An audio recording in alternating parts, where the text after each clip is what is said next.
Новый год, пожалуй, самый долгожданный праздник в жизни каждого и самый дорогой. Что подарить, чтобы не разориться и не обидеть человека? Вопрос, который ежегодно мучает сотни россиян. А изобилие товаров, которые предлагают производители, не только не помогает в выборе, но и в некоторой степени отягощают его. Итак, первый выход из сложной ситуации – подарить деньги или сертификат на различные услуги. Я считаю, что Новый год – это время чудес, подарков, волшебства. И деньги, и сертификаты в этот, скажем так, шаблон совершенно не вписываются. Поэтому я все-таки считаю, что на Новый год дарить подарки в виде сертификатов – это моветон. Именно такого мнения придерживается предприниматель Лена Терехова. В бизнесе девушка не первый год. Начинала с продавца-консультанта и, как никто другой, разбирается в желаниях людей.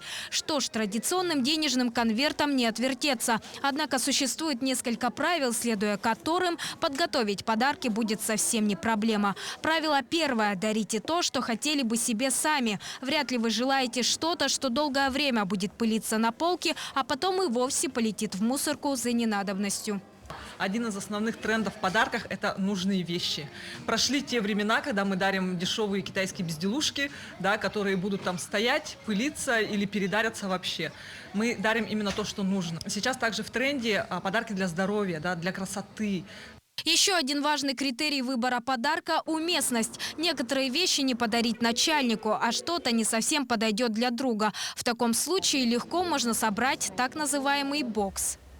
Это когда что-то в коробке, да, это такая американская тема. В коробку складываются различные мелкие подарки и дарятся. Ну и, разумеется, не стоит забывать о том, что самое важное в любом подарке. От души, главное, зависит. От всего сердца. Какой-то родной, с эмоциями, для близких, для любимых. Но главное, чтобы подарок был от души и с радостью. Главное искренность и то, с каким желанием вы дарите человеку. Но главное не цена, а то, что сделано с любовью, с душой. Опрос показал, старая добрая поговорка «главное не подарок, а внимание» все еще актуальна. А задуматься о новогодних презентах стоит уже сейчас. Не за горами праздничная суматоха, и с готовым списком новогодние покупки станут в разы дешевле, а главное – приятнее. Сарглана Неустроева, Артем Алексеев, Якутск.